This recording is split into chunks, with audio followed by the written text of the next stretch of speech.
그는 여기에서 기독교가 인생과 죽음에 대한 답변으로 이 부활을 유대교의 묵시 문학에서 빌려와 기술했다라고 주장을 했습니다.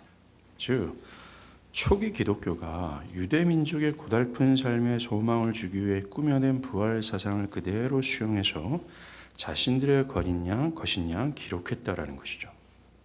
이어서 그는 내가 이 생을 살다가 예수께서 그토록 강조하신 하느님 사랑, 이웃 사랑으로 내가 익으면 하나님께서 내 인생을 거두신다, 수확하신다. 나는 거기에 부활의 깊은 뜻이 있다고 본다. 라고 말하면서 이 부활의 역사성을 부인할 뿐만 아니라 몸의 부활 또한 부인했고요.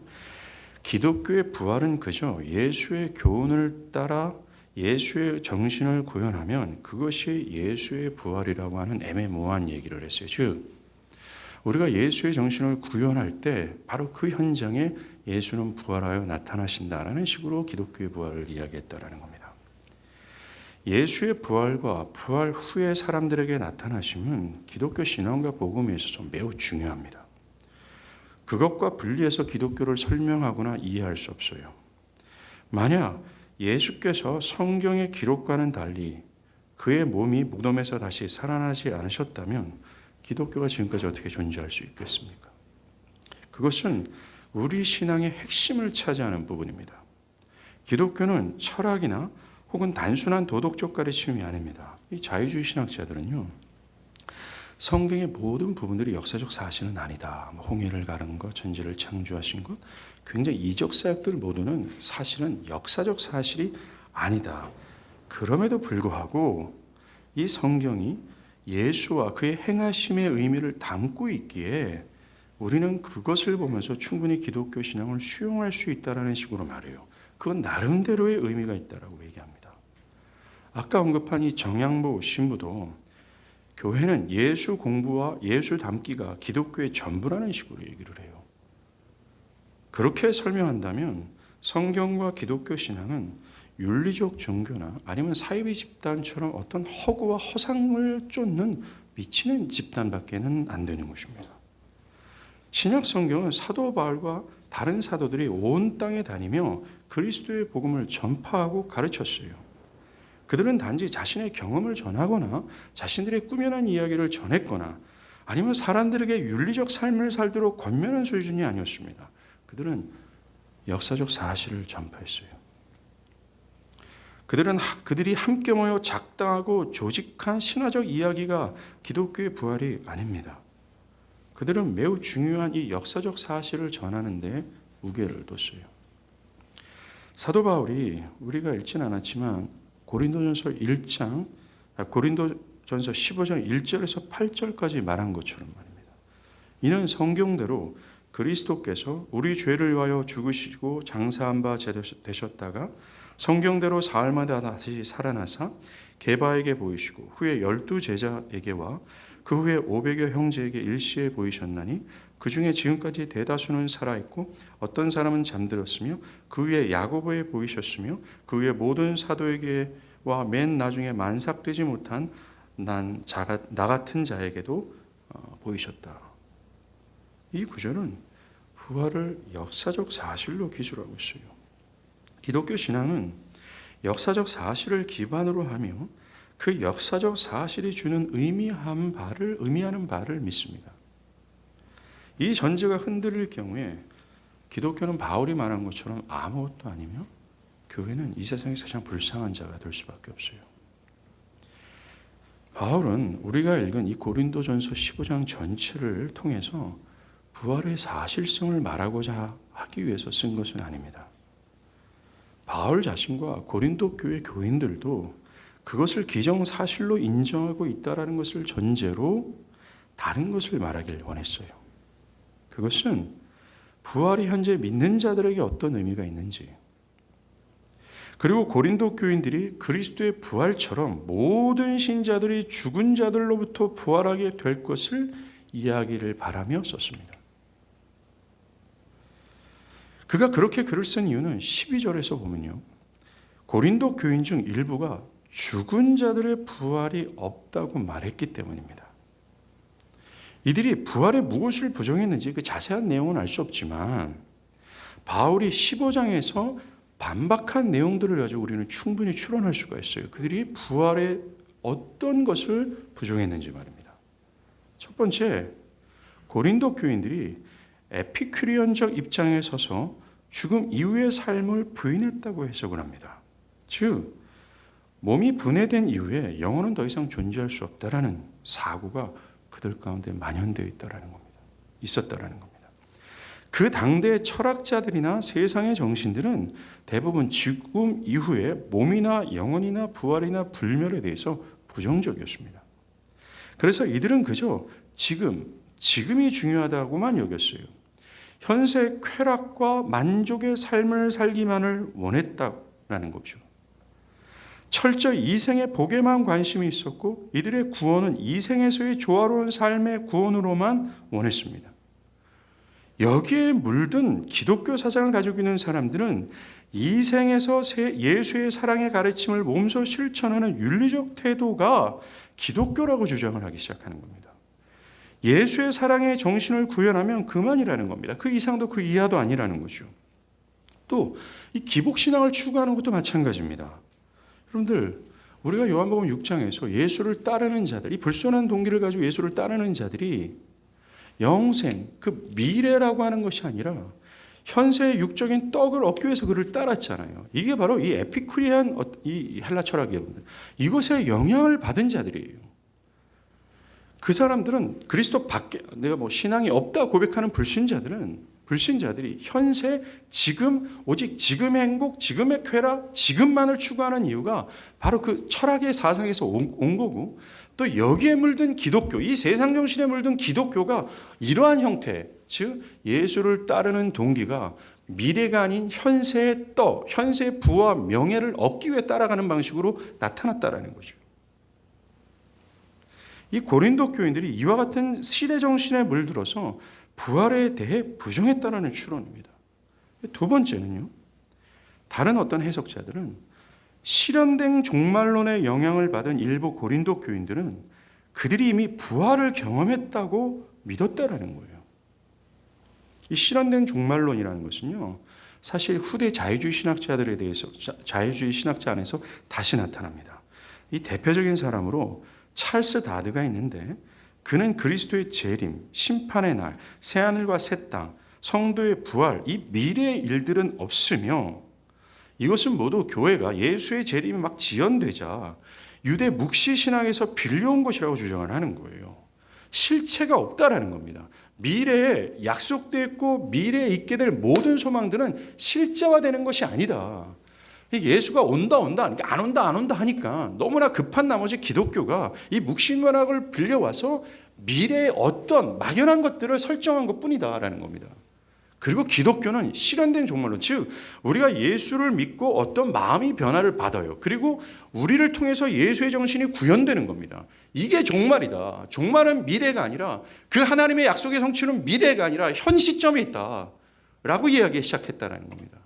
이 실현된 종말론은 후대 자유주의 신학자들에서 나타난 것이 아니라 이미 고린도 사회에서 이 헬라 철학에서 얘기했던 것들을 다시 한번 역사 속에서 나타난 것뿐이라는 거예요. 그런데 우리도 부활절날 이런 식의 설교를 듣지 않았습니까? 예수의 부활은 딴 데 있지 않아요. 여러분들의 삶의 현장에서 정말 사랑을 실천하고 예수를 믿음으로 정말로 절망했던 자들에게 용기를 얻을 때 그게 바로 예수의 부활이에요. 라는 식의 설교를 듣지 않았습니까? 이게 다 실현된 종말론을 근거로 한 가르침이에요. 아까 이 정양모 신부도 이런 식으로 얘기를 합니다. 교회는 예수 공부와 예수 닮기는 그리스도인이 되는 첩경이다 라는 식이죠. 이 해석은 바울이 왜 여기에서 부활의 미래성을 강조했는지를 이해할 수 있어요. 세 번째 추론이죠.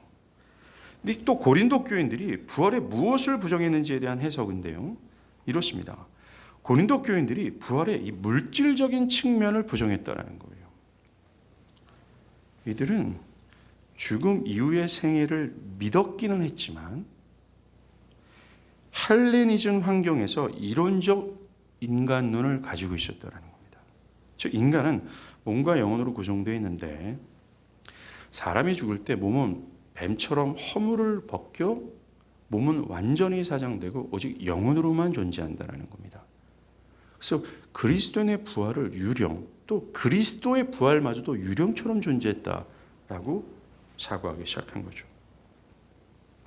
죽음으로부터 철저히 영혼은 분리되어 육체라는 감옥에서 벗어난다라는 겁니다.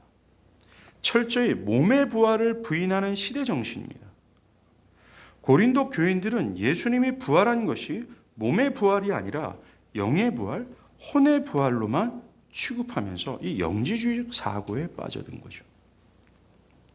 고린도 교회 일부 사람들이 이 몸이 어떻게 천상의 영역에서 살 수 있도록 부활할 수 있느냐라고 물었다라는 겁니다. 그래서 이 바울은 고린도전서 15장 35절부터요. 몸의 부활을 얘기합니다. 바울은 몸이 없는 영혼은 부정하고 있어요. 그러다 정양모 신부도 이 몸의 부활이 아니라 만약에 혹 부활이 있다면 영적인 부활, 혼의 부활로만 이야기를 내비쳤습니다. 이렇게 보면 오늘날 이 비성경적 신앙관을 주장하는 모든 사람들의 뿌리가 이미 2000년 전부터 존재했고 이들 사상의 뿌리는 모두 시대정신에서 비롯된 것임을 확인할 수 있습니다. 에피큐리언이나 헬라의 이론적 사상, 이원론 사상이 바로 그거예요. 이런 각각의 이유로 인해 고린도 교회 안에는 이 몸의 부활을 부인하는 자들이 있었다는 겁니다. 불행하게도 오늘날에도 이러한 부활에 대한 불신과 부인이 계속되고 있어요.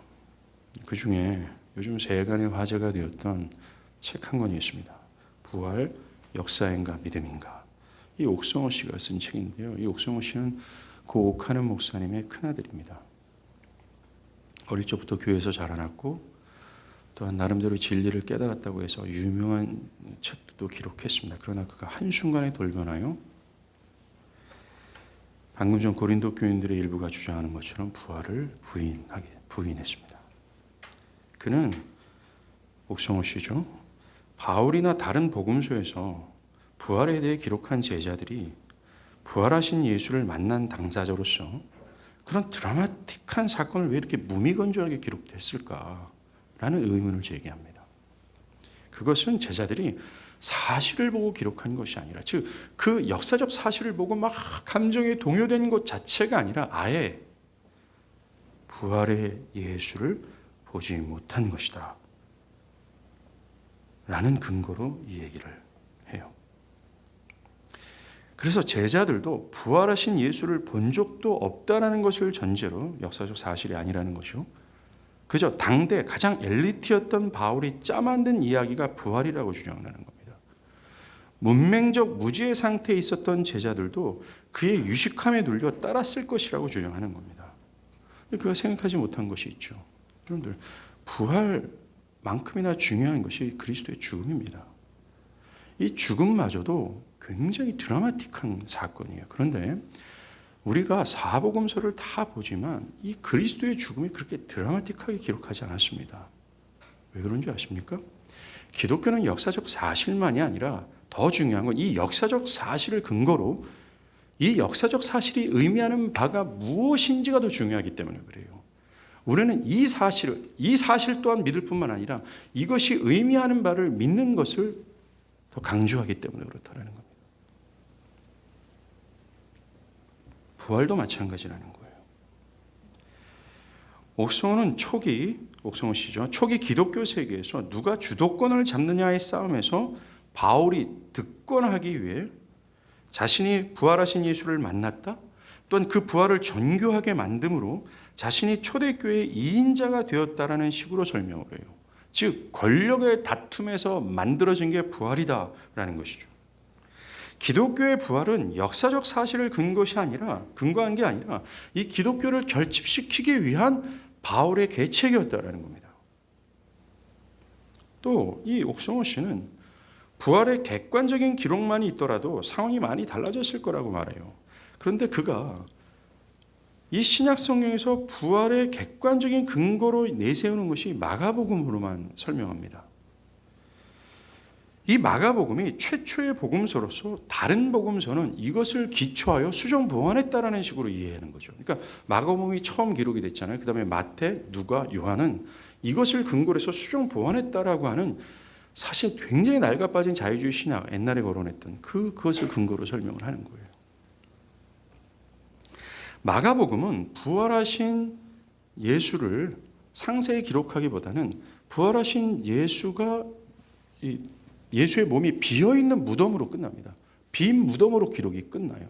그 다음에 기록은 이후에 사람들이 이 부활을 더 부각시키기 위해서 추가한 내용이다라고 설명을 하는 겁니다. 그리고 나머지 세 복음서도 이 빈 무덤으로만 한다면 이 부활이 사실로 나타나지 않기 때문에 이것을 계속 첨가해줘서 사실화 만들었다 이렇게 주장을 하는 겁니다. 현대 일부 학자들도요, 특히 이 마태복음의 저자가 마가복음에서 많은 내용을 빌려왔다라는 근거로 해서 마태복음의 저자가 마태가 아니라고 얘기를 합니다. 그러나 마태는 사도였어요. 그는 직접 눈으로 보고 귀로 들었던 자입니다. 그런 사도가 사도이지 않았던 마가의 글을 빌릴 필요가 무엇이 있겠습니까? 사실 지금 방금 전에 얘기했던 이 자유주의 신학의 이거는요, 사실 20세기 중반에, 아니 초중반에 나왔던 굉장히 오래된 사장되어 있는 어떤 신학의, 어떤 거짓된 신학의 체계에서 빌려온 거예요. 정말 그는 이 옥성호 씨는 낡아빠진 신학의 체계를 빌려왔고 그가 해석하는 것을 계속 보면 비약의 비약을 이릅니다.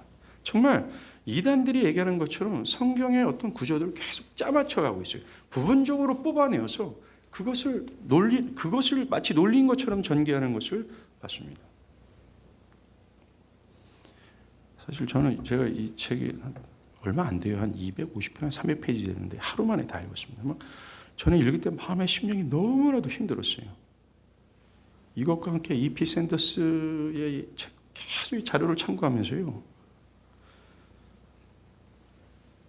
사실 저는 이 주일 설교 때 이런 이야기를 뭔가 좀 학적인 이야기를 하는 걸 원치 않는 설교자입니다. 그런데 이것을 할 수밖에 없어요.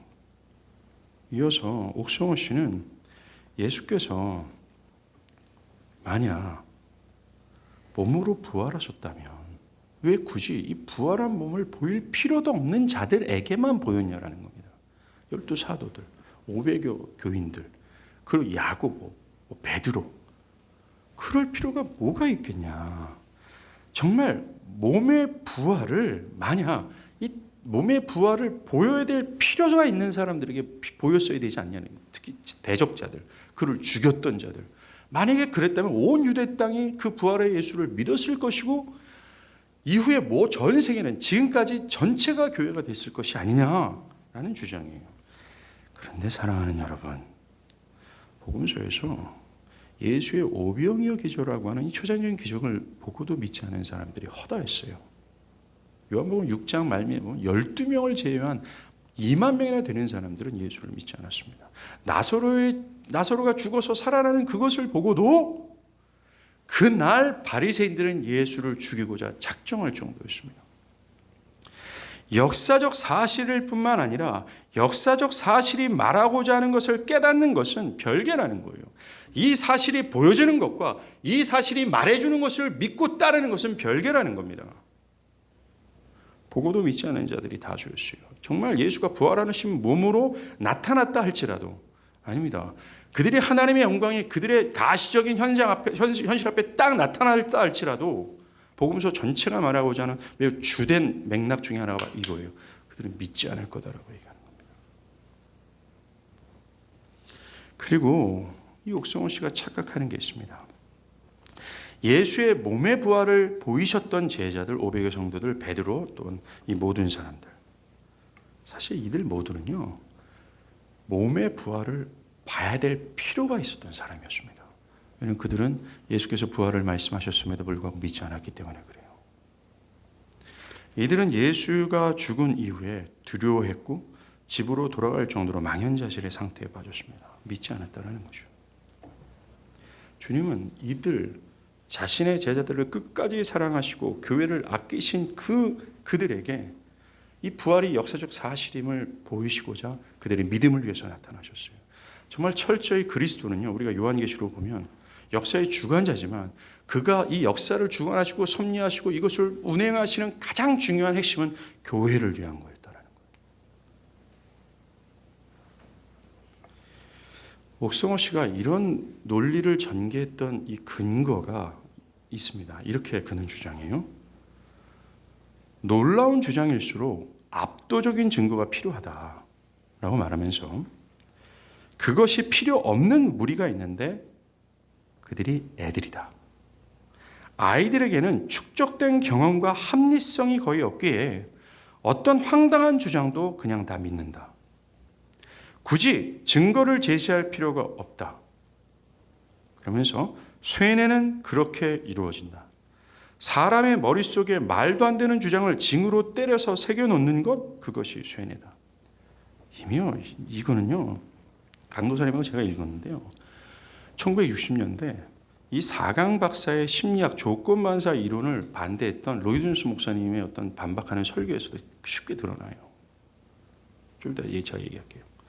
비록 어린 시절 황당한 이야기로 쇠뇌가 되었더라도 나이가 먹으면서 경험과 합리적 이성에 근거해서 생각을 하게 되는데 인간의 자연스러운 성장 과정이다. 이 생각하게 되는 게요. 모태신앙 기독교인이라도 때가 되면 합리적인 회의와 의심을 하는 게 너무나도 당연한 이유다. 그런데 성인이 되었음에도 어릴 때와 다르지 않는다면 그건 믿음이 깊어서가 아니라 독립적이고 객관적인 사고에 심각한 문제가 있기 때문이다. 라고 사고의 근거가 부활을 부정한 근거다라고 얘기합니다. 그의 말이라면 현재 모든 신자는 이 독립적이고 객관적인 사고력이 없기 때문에 믿고 있다라고 얘기를 한 거나 마찬가지예요. 또 그는 교회의 향수가 주는 아련함은 이성적으로 분석할 수 없다. 어린 시절이나 예민한 사춘기를 신앙 속에서 보낸 사람들에게 신앙은 단순한 합리성의 문제가 아니다. 즉 어린 시절부터 쇠뇌를 당할 뿐만 아니라 청소년 시기 때 교회에서 이것저것 활동을 하면서 했던 그 추억거리를 계속 끄집어내면서 하는 형태를 그는 신앙으로 이해하고 있다는 거예요. 사실 이게 우리 잘못 아닙니까? 부활절이에요. 부활절 딱 생각하면 여러분들이 생각하는 게 뭡니까? 새벽에 공설운동장에 모여서 요드교회 연합해서 성가대를 하고 거기서 약간의 종교적인 낭만을 딱 누리고 아이들이 결혼을 해서 결혼 던지게 해서 나는 결혼을 10개 먹었다, 20개 먹었다. 이런 추억거리를 노닥거리는 것이 부활절이라고 이해를 하잖아요. 옥성호는 교회의 기형적인 신앙의 형태를 통해서 이것이 신앙이라고 정의하고 있다는 겁니다. 또 그는 내세관은 어떤가? 어릴 때 무의식에 깊이 뿌리내린 불타는 영원한 지옥이라는 공포는 어른이 되었다고 쉽게 극복할 수 없다고 얘기해요. 이 옥성호 씨는요, 자신의 사실 주관적인 경험을 모든 사람의 경험으로 비약하고 있습니다. 그는 합리적인 이성과 객관성을 강조했지만 상당히 주관적이에요. 자신의 논리를 주장하는 데 있어서 균형을 잃어버린 겁니다. 이 사람이 드는 어떤 간단한 예들이요, 이미 보면 기독교 신앙의 중심보다는 기독교 신앙의 회의적인 태도를 가진 사람들이나 불신앙적 모습을 들면서 마치 현대교회의 대다수가 그런 것인 양 여기고 있어요. 모태신앙을 가진 사람들이 나이가 먹을수록 경험과 합리적 이성에 근거해서 기독교 신앙의 회의적이 되는 것이 당연하다고 하는데 그들이 왜 나이가 들면서 이 종교의 회의감과 합리적인 의심을 할까? 왜 그럴까의 원인을 찾지 못한 겁니다. 그들은 뭡니까? 쇠뇌를 더 깊이 받아서가 아니라 못 받아서가 아니라 진정으로 참되게 회심하지 않는 것을 깨닫지 못한 주장이나 마찬가지예요. 어린 시절 교회를 멀쩡히 다니다가 그가 자라나면서 머리가 커졌어요. 이성이 생겼고 합리적인 판단을 할 수 있는 때에 이 기독교를 의심하는 걸 봐도 이게 아니라 그들이 참되게 회심하지 않은 결과에서 생겨난 결과라는 것을 이 옥성호 씨는 놓치고 있는 겁니다.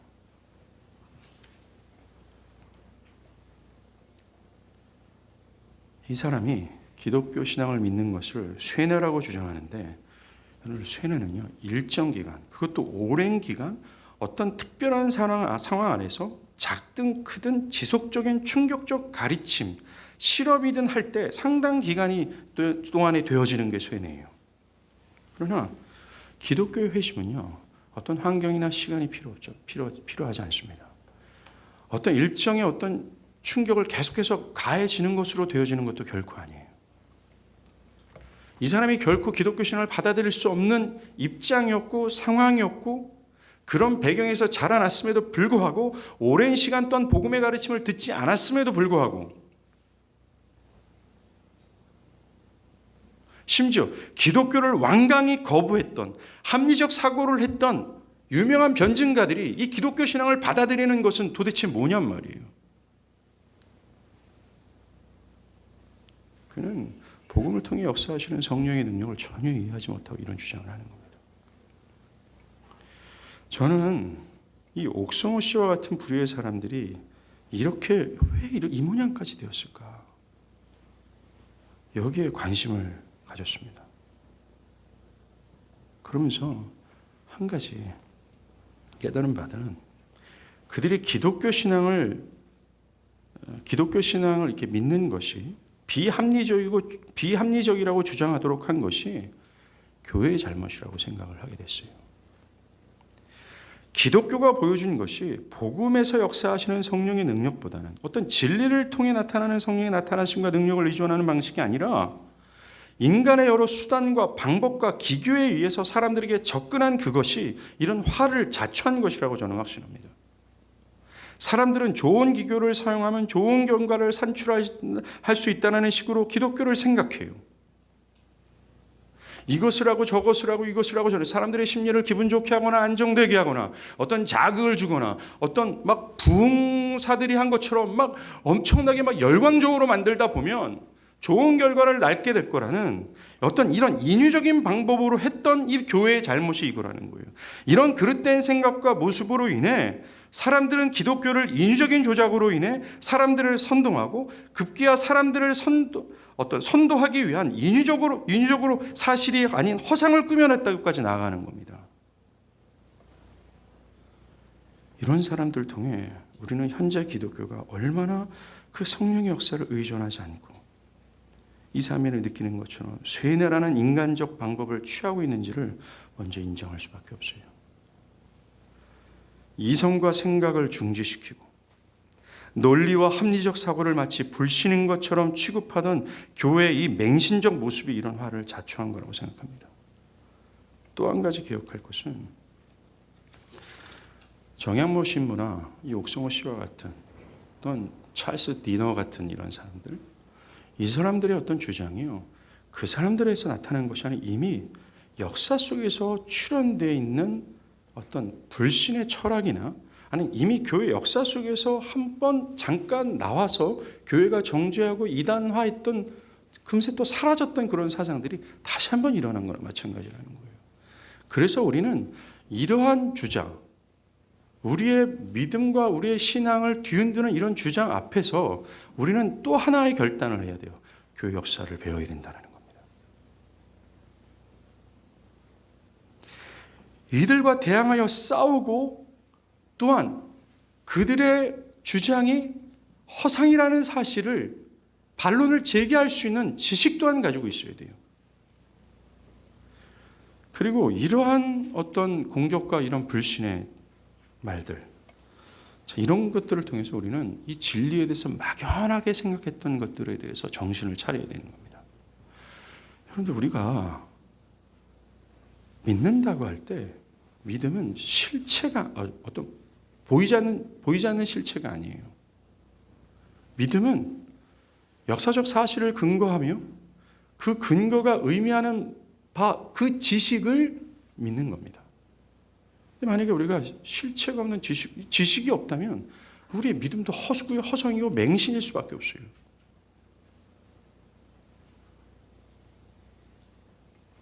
우리는 이러한 상황 앞에서 정말 진리에 대해서 굉장히 진지한 태도를 갖고 학습하고자 하는 마음으로 깨어야 돼요. 교회 역사는 진리에 대한 수많은 공격이 이어왔습니다. 그것에 대해 교회는 항상 진리를 수호하고자 응대했고 그 결과 이 성경적 진리는 더 빛나게 됐어요. 옥성호 씨가 그 책을 쓰면서 저는 굉장히 큰 충격이었습니다. 한 달 전에 그 책이 나왔다는 소식을 저는 좀 뒤늦게 들었죠. 작년 한 겨울쯤에 나왔던 건데. 왜냐하면 이 옥성호 씨가 이 교회에게 영향을 끼쳤던 선한 영향이 있었어요. 근데 그가 갑자기 이렇게 돌변해서 이런 책을 쓰고 부활을 전면적으로 부인했던 이 사실이 굉장한 충격이었습니다. 그런데 우리가 여기서 꼭 기억할 것이 하나 있습니다. 이건 오늘 설교 주제와 다른 거예요. 성령의 은사가 있습니다.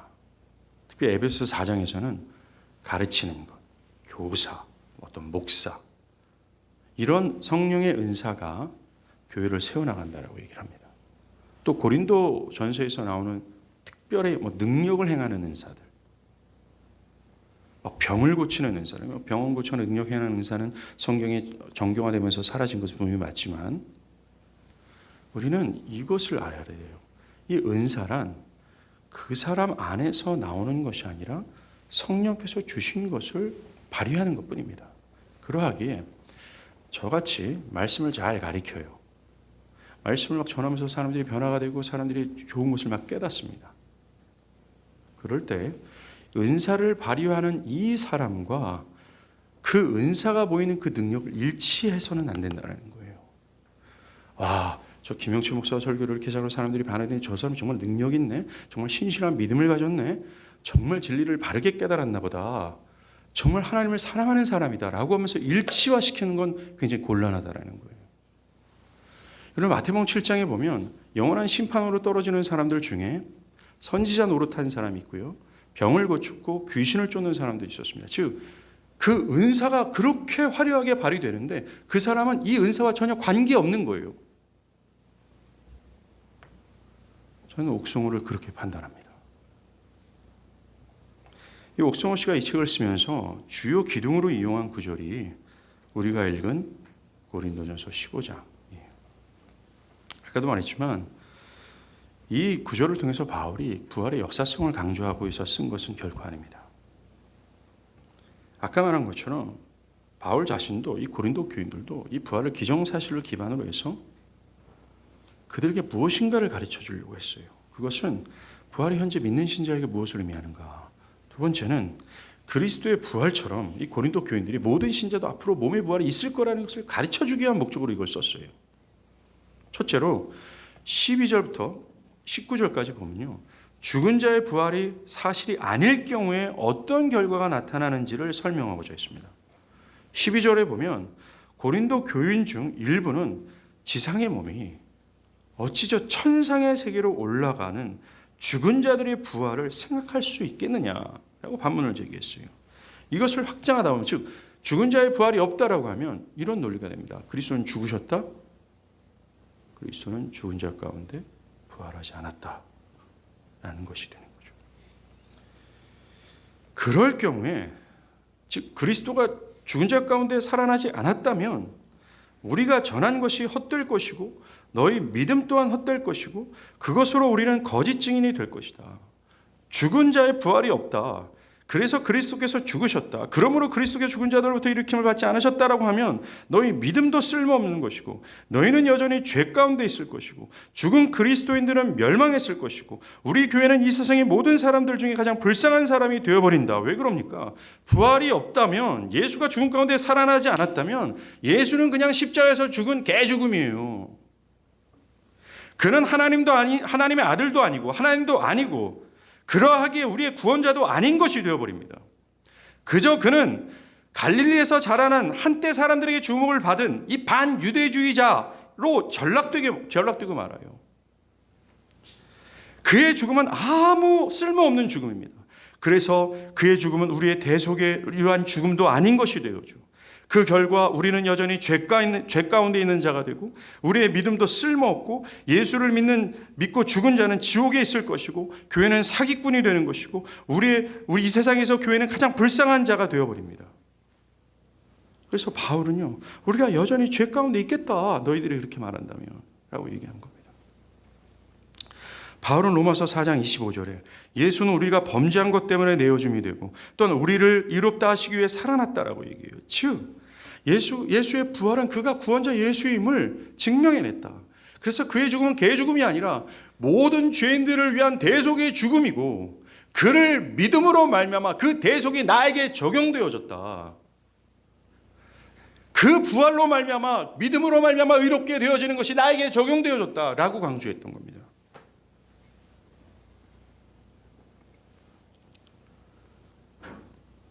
그의 죽음은 그냥 죽음이 아니었어요.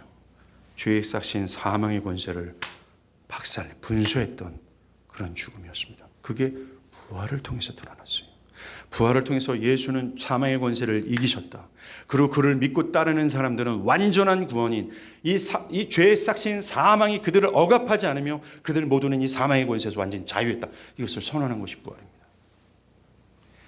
바울이 이 부정 표현으로서 강력하게 말하는 것은 부활이야말로 기독교의 기초며 기둥이 되기 때문에 그래요.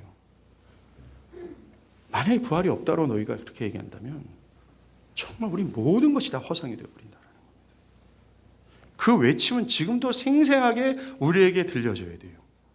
우리는 2000년 전 고린도 교회가 부활이 없다 부인하는 사람들로 말미암아 위기 가운데 서 있는 것처럼 우리도 똑같은 위기 앞에 서 있어요.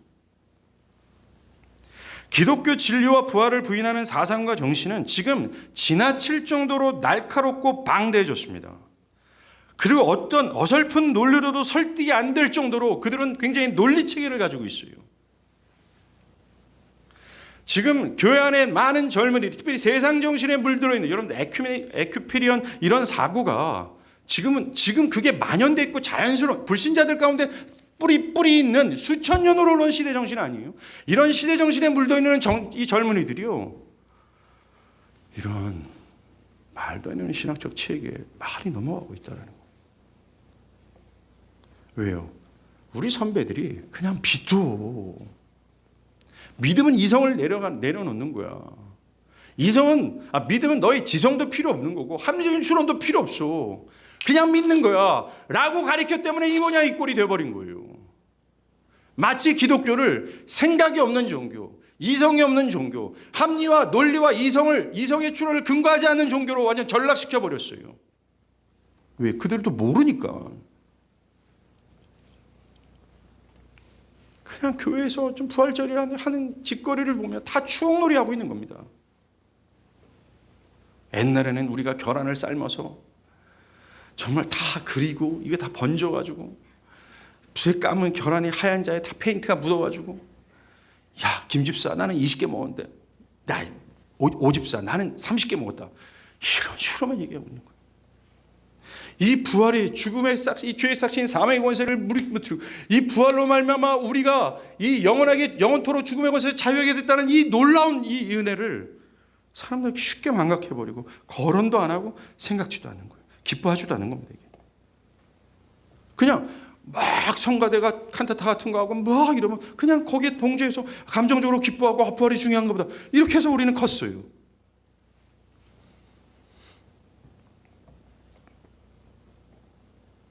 이어서 바울은 20절부터 그러나라는 이 반전을 일으키는 접수서를 시작을 하죠. 그는 여기에서 죽은 자의 부활이 사실임으로 생겨난 결과를 말하기 시작합니다. 바울은 예수님의 부활이 사람의 부활의 첫 열매이며 다른 사람의 부활이 예수의 부활을 뒤따른다라고 말합니다. 즉 예수가 부활한 것처럼 그를 믿는 모든 자들이 뒤따라 부활하게 될 거다라고 합니다. 이거는 35절부터 다시 또 반복해서 더 강화하죠.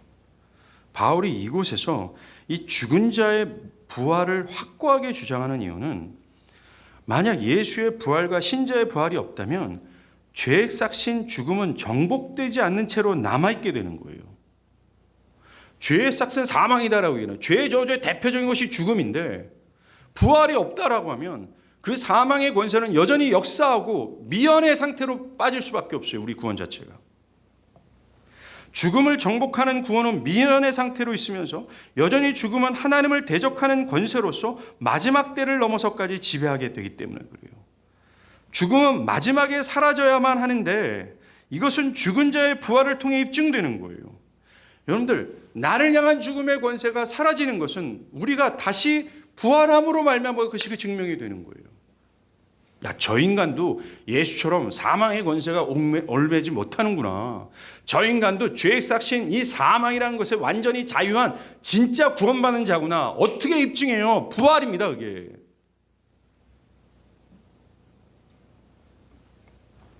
부활의 의미는 이걸 담고 있어요. 우리가 예수의 부활을 역사적 사실로 노래하고 그것을 전율하며 선포하는 것이 나도 예수 뒤따라 부활하며 그것으로 말미암아 죄의 삭신 이 사망에서 내가 완전히 자유한 온전한 구원으로 들어가는 소망을 바라보기 때문에 기뻐하는 겁니다. 그래서 우리는 죽음 이후의 부활을 통해 이 완전한 구원을 기다려야 되고 사모해야 되는 거예요. 죄의 저주가 없는 완전한 것을 믿고 소망하는 겁니다. 자, 그 다음 이어서 29절부터 34절까지는요. 다시 죽은 자들의 부활이 사실이 아닐 경우에 나타나는 결과를 얘기해요. 그가 30절에서 이렇게 얘기합니다. 또 어찌하여 우리가 언제나 위험을 무릅쓰리요 라고 말합니다. 즉 그는 만약 죽은 자들의 부활이 없으면 바울을 비롯해서 이 부활을 증거하는 교회가 그토록 위험을 무릅쓸 필요가 뭐가 있냐. 그렇게 희생을 치르면서까지 부활의 소식을 전하는 건 무의미하지 않겠냐. 즉 이 제자들의 변화, 두려움 속에 있었던 그들이 죽음을 무릅쓰면서까지 주를 따르고 주의 복음을 위해 무모한 희생처럼 보였던 그들의 변화야말로 부활이 역사적 사실임을 증명하는 것이 아니냐라는 거예요. 이 옥성호 씨가 부활이 사실이 아니라고 말하면서 반론을 제시한 것 중에 하나가 바로 이겁니다. 이 제자들의 변화와 순교적 확신, 이 부분이야말로 그가 얘기하는 겁니다. 참으로 어색하기 짝이 없는 논리다라고 주장합니다.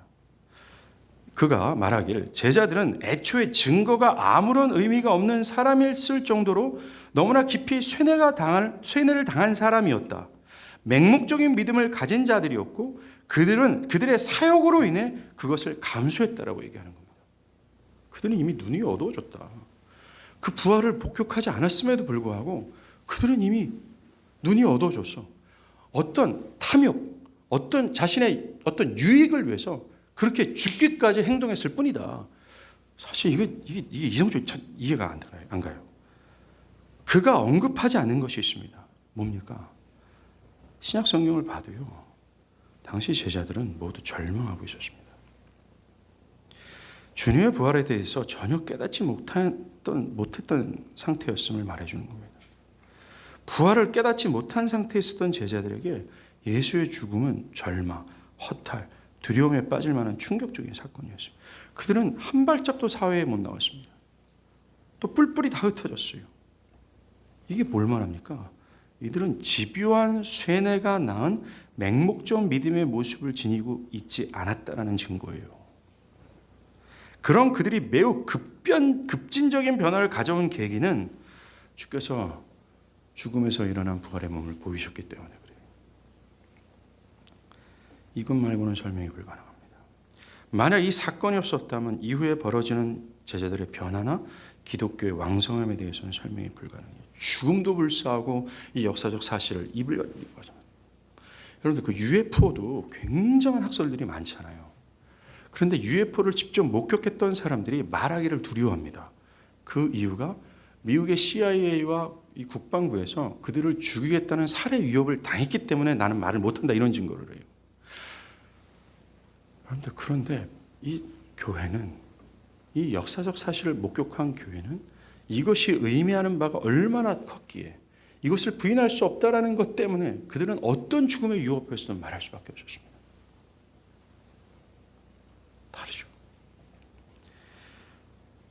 베드로가 사도행전에서 인용한 요엘의 말씀, 예수께서도 요한복음에서 친히 내가 부활할 거다 말씀하셨고 어떤 아버지께서 자신에게 준 자들을 하나도 잃어버리지 않고 마지막 날에 다시 살리리라 끝까지 하셨습니다. 모든 것은 역사적 사실에 관한 거예요. 만약 부활이 조작이거나 제자들의 심리적 발동에 의해서 의한 것이라고 한다면 그들이 과연 이런 희생과 대가를 지불했을까요? 제자들이 풀이 죽어 있는 상태에서 일어나긴 계기는 부활하신 주님, 그 부활을 그 심령에 확신케 하는 성령의 역사였어요. 절대로 사람의 속임수나 작당 모의나 그저 심리적인 작용이 아니라는 겁니다. 기원한 하나님이었어요. 바이올라 대학교의 기독교 변증학 교수인 워너 월러스가 이렇게 얘기합니다. 동기가 없다. 음모가 형성되려면 힘, 탐욕, 그리고 정욕이라는 세 가지 동인이 있어야 한다. 제자들은 부활을 역사라고 주장해서 잡을 수 있는 권력이 없었다. 오히려 그들은 유대인과 로마 당국의 유업을 당했을 뿐이다. 탐욕에 관한 한 그들은 세상의 소유물이 아니라 도리어 영적인 것들을 추구하라고 가르쳤다. 그렇다면 이런 제자들이 부활 이야기를 지어낼 동기가 뭐가 있었을까? 대답은 없다. 동기는 없다. 제자들이 예수님의 부활을 가르쳤던 유일한 이유는 예수의 부활이 진짜로 있었기 때문이다. 여러분들, 신천지나 통일교 같은 이 사이비 집단들의 교주들이 만든 교리들이 있잖아요. 그들은 그런 교리를 주장함으로 말미암아 영성과 부와 권력을 얻었습니다. 그리고 신천지나 사이비 이단 집단처럼 맹목적으로 믿음을 보이는 사람들도 이생이나 내세에 얻게 될 복을 확신해서 그것을 얻기 위해 죽도록 따르고 있는 거예요. 여기에서 또 문제가 발생되는 겁니다. 요한복음 6장처럼 너희들이 예수를 믿는 동기가 떡 때문이 아니야. 영생하도록 있는 그 양식 대신 예수를 따르기 위한 거야. 우리가 기뻐하는 것은 하나님으로부터 떡 한 덜이 받는 것이 사랑이고 그것 때문에 기뻐하는 것이 아니라 초과상간도 없어도 외양간의 송아지가 없어도 내가 영원토록 예수를 기뻐하는 그것이 나의 기쁨이며 그것이 하나님께서 나를 사랑하는 방식으로 이해하지 않는다면 그렇게 하지 않는 결과 이 모양 이 꼴이 된 건 뭡니까? 사이비 집단이나 이단들이 얘기하는 사람들의 모습. 그들이 그렇게 죽도록 희생을 치르면서까지 믿는 게 뭡니까? 이생과 내세 얻게 되는 떡 한 덩어리 때문에 그래요. 기독교가 똑같은 모습을 보인 겁니다. 그러니까 이런 기독교 신앙을 부인하는 사람들이 그런 기독교의 왜곡된 기독교의 모습을, 대체적인 대사가 됐으니까 우리 할 말이 없죠. 그걸 보면서 기독교도 똑같다. 탐욕 때문에 저희들이 이렇게 하고 있다라고 얘기합니다. 심지어 교회가 예배를 그들의 편으로 강행하는 이유도 돈 때문이다. 사리사욕 때문이다. 라고 말하는 겁니다. 그게 그들의 잘못이 아니라 우리가 그렇게 보여줬어요. 원래 기독교를 우리가 잃어버린 겁니다. 여러분들, 12사도를 죽이고자 했던 게 바울이잖아요. 그는 이 부활을 믿는 그 당시의 사람들을 적극적으로 부정했었어요.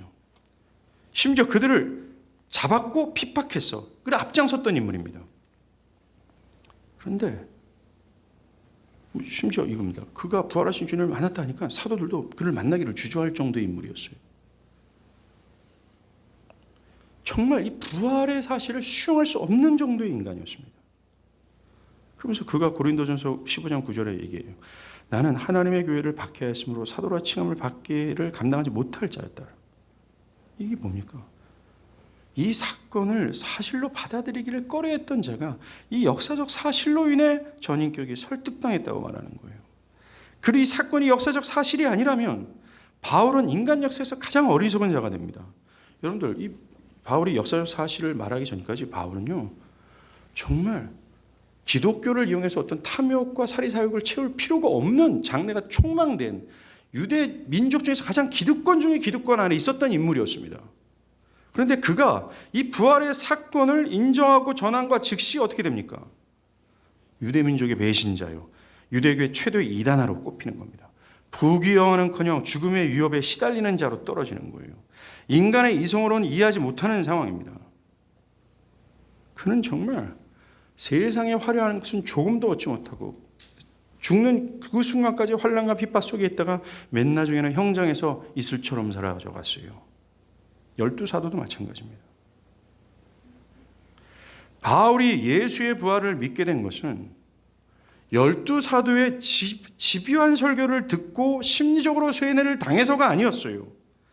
그가 어떤 충격을 받고 심리적으로 불안한 상태에 떨어졌을 때 어떤 사람에 의해 설득되어 평온을 찾게 된 것으로 믿게 된 게 아니라는 거예요. 여러분들 일반적으로 저 사람이 굉장히 슬픈 일을 당했어. 좌절된 일을 당했을 때 기독교의 이야기를 듣고 그런 것에서 심리적인 안정을 갖고 그가 예수를 믿게 돼서 이런 식으로 해석을 하고 스스로도 그렇게 해석하는 사람들이 있어요. 이거는 기독교의 성령의 역사를 모릅니다. 기독교가 말하는 사람이 어떻게 변화되는지 전혀 무지한 얘기예요. 그 시작은 바로 그리스도였습니다. 그리스도께서 그에게 보이셨고 성령을 통하여 그는 그것을 확신하게 됐어요.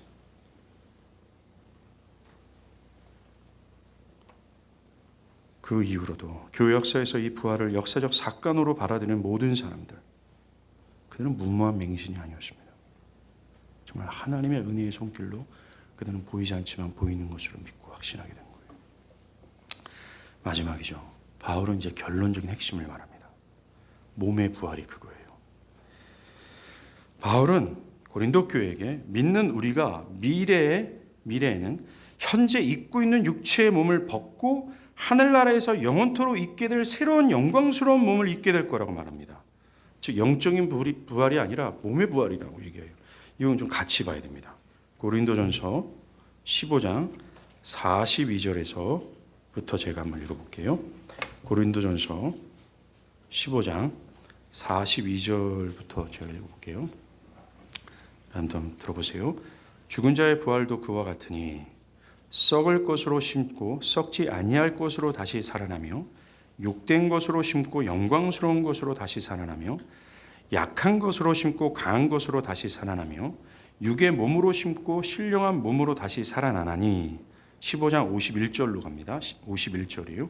우리가 다 잠잘 것이 아니요 마지막 나팔에 순식간에 호련히 다 변화되리니 나팔 소리가 나매 죽은 자들이 썩지 아니할 것으로 다시 살아나고 우리도 변화되리니 이 썩을 것이 썩지 아니함을 입고 이 죽을 것이 죽지 아니함을 입을 때에는 사망을 삼키고 이기리라고 기록된 말씀이 이루어지리라. 사망아 너의 승리가 어디 있느냐? 사망아 내가 쏘는 것이 어디 있느냐? 58절입니다. 그러므로 내 사랑하는 형제들아 견실하며 흔들리지 말고 항상 주의 일에 힘쓰는 자들아 이는 너희 수고가 주 안에서 헛되지 아니하는 줄 알미라. 그래서 바울이 말한 것 중에 육신, 썩어질 것, 이건 다 지상의 몸을 의미합니다. 그리고 영광스럽고 썩지 아니할 것, 이것은 천상적인 몸의 존재를 의미하죠.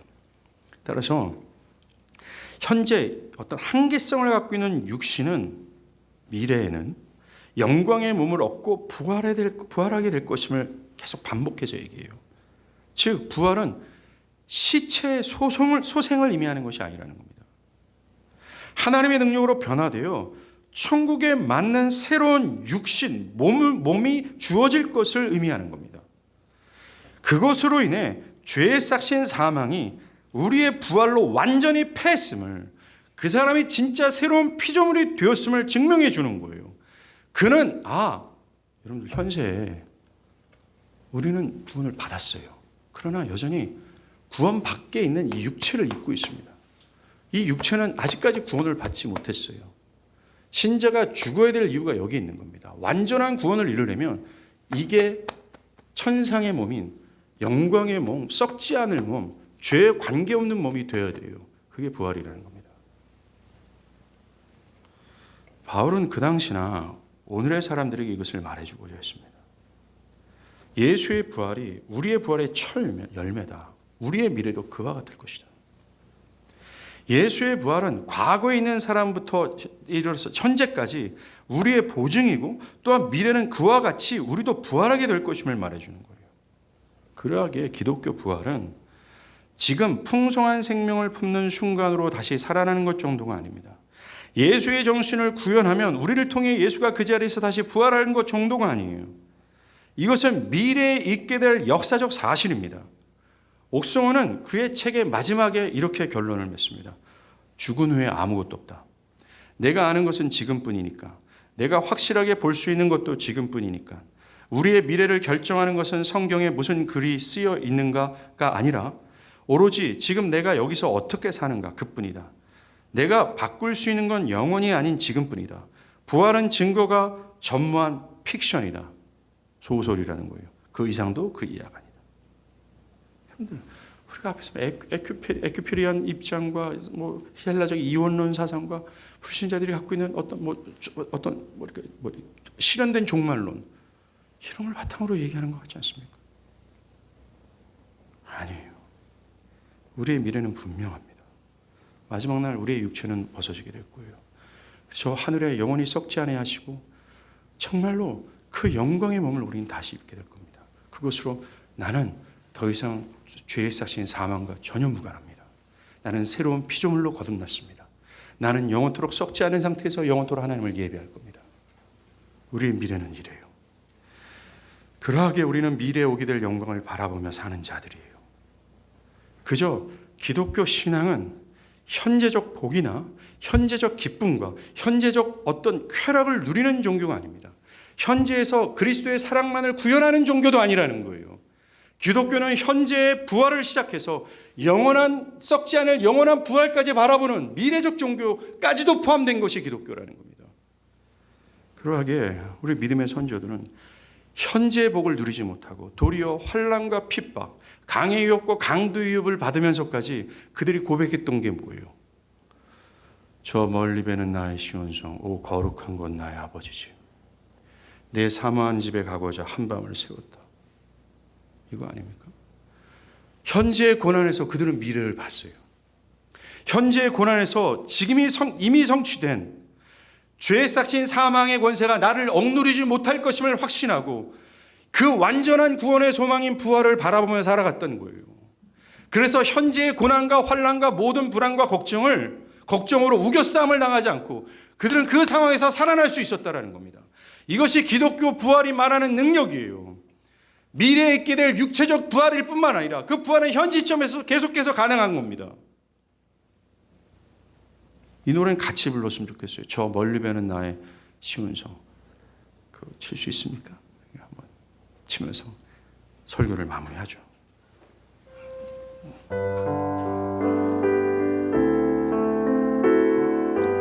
저 멀리 배는 나의 시온성. 저 멀리 배는 나의 시온.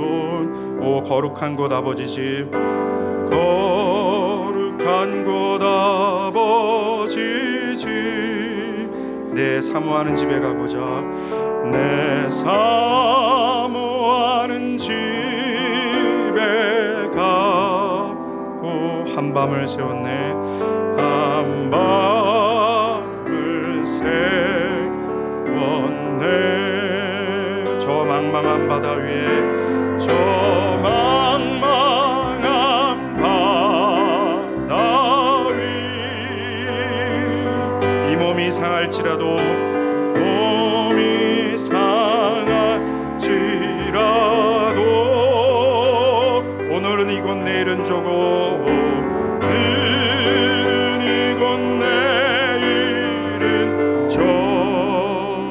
주복음 전하리 주복음 전하리.